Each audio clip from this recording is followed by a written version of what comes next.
ராஜ்யம் சுதந்திரிக்க முடியும்.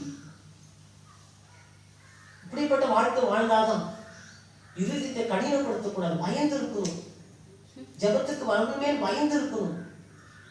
அநேகருக்கு சத்தியத்தை சொல்ல வேண்டும் என்பது பயந்து இருக்கணும். பயந்து நம்ம வார்த்தைகளை பேசுவதற்கு பயப்படணும். நான் ரொம்ப பேசிட்டேனே, அதுல எதையாவது ஒரு பாவம் இருக்கணும், ஒரு பயம் இருக்கணும். பயம் இருந்துட்டே இருக்கணும். 24 hours பாவ அறிக்கை பண்ணிட்டே இருக்கணும்.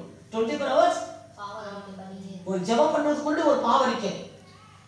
ஏதோ நினைவுல செய்திருப்போமோ, சிந்தையில செய்திருப்போமோ, ஒரு பயம் இருக்கணும். எப்பொழுதும் பயம் இருக்கணும். யாருக்கு? கர்த்தராகிய ஆண்டவராகிய இயேசு கிறிஸ்து. அல்லேலூயா.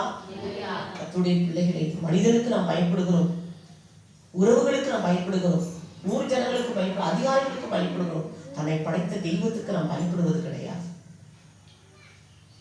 நம் இருதயத்தை கடினப்படுத்தும் பொழுது தீங்கிலே விழுந்து விடுவோம். ஆண்டவருக்கு எப்போதும் பயந்து இருக்கும். அவர் சர்வ வல்லமையுள்ள தேவன். அவர் நியாயத்திற்கு நியாயாதிபதி. அவர் தான் நமக்கு நித்திய வாழ்க்கை கொடுக்கிறவர். அவருக்கு பயந்து இருக்கும் போது நிச்சயமா நாம் ஆசீர்வதிக்கப்படுவோம். இம்மையிலும் நாம் ஆசீர்வாதமா இருப்போம். மறுமையிலும் தேவனுடைய ராஜ்யத்தை சுதந்தரிப்போம். நாம் கர்த்தருக்கு பயப்படாமல் இருதயத்தை கடினப்படுத்திவிட்டு நம் இஷ்டம் போல மனம் போன போக்களை வாழ்ந்து கொண்டு நானே ராஜா, நானே மந்திரி, எனக்கு மேல யாரும் கிடையாதுன்னு சொல்லியிருந்தால் எங்க விழுவோமோ அங்க விழுந்து போயிடும். அதிலிருந்து மீட்க ஒருவராலும் முடியாது. அல்லேலூயா.